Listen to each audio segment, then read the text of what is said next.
chemically contaminated patient arrives at the hospital, the immediate priority is reducing contamination to protect both the patient and healthcare staff. In many incidents, hospitals become the first point of care.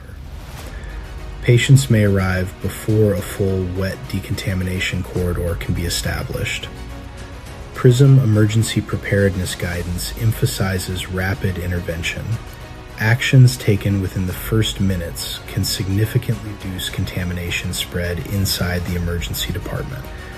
Fast Act provides hospitals with a dry decontamination capability that allows responders to begin treatment immediately using a simple powder application system. Using the Fast Act cylinder, responders apply the powder directly onto the patient's exposed skin or clothing where contamination is suspected. The goal is to quickly cover the affected area so the material can begin absorbing the contamination.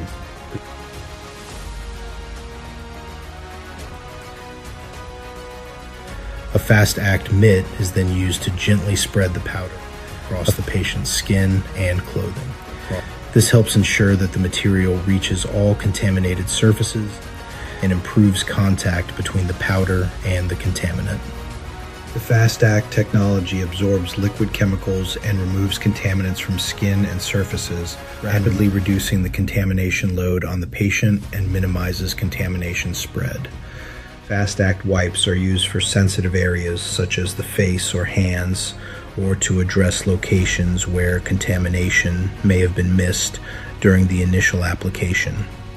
After the material has interacted with the contaminant, the patient is rinsed to remove the remaining powder along with the absorbed chemical. Independent third-party testing conducted at DSO labs has demonstrated that Fast Act dry decontamination can reduce chemical contamination faster and more effectively than traditional soap and water methods. By beginning decontamination immediately, hospitals can reduce contamination spread, provide a useful protective measure for workers handling hazardous materials, and prepare patients to receive medical care.